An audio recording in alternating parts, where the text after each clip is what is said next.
আবার বল, আবার আরেকজন বলে কি জানেন, ওদের বলার কিছু নাই, বলে আমরা কি একটা যোদ্ধা, বলে ওরা যোদ্ধা, একটা যোদ্ধা ওরা, আমরা মুক্তিযোদ্ধা, ওরা আর একটা যোদ্ধা।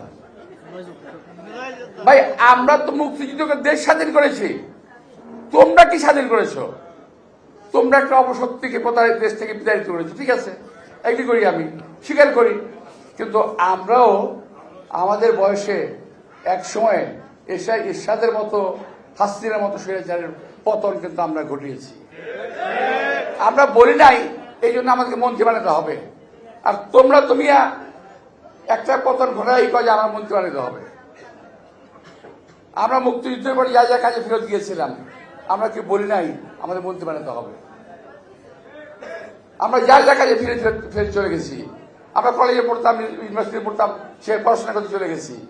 তোমাদের মতো লোভ করি নাই। তোমরা আজকে যে লোভ করতেছ, এই লোভটা আমরা করি নাই। সুতরাং এত পাগল হওয়ার কি আছে ভাই? বয়স কম, রাজনীতি শিখো, দেশের রাজনীতি করো, দেশের উন্নতি করো, আমরা কামনা করি।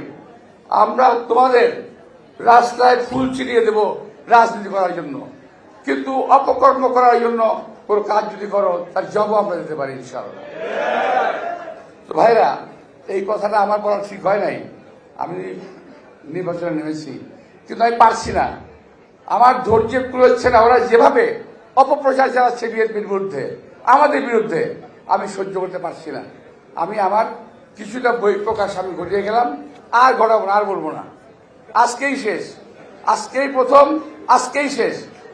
তোরা যা খুশি তাই কগিয়া, আমি কোনো কথা কমো না, ঠিক আছে?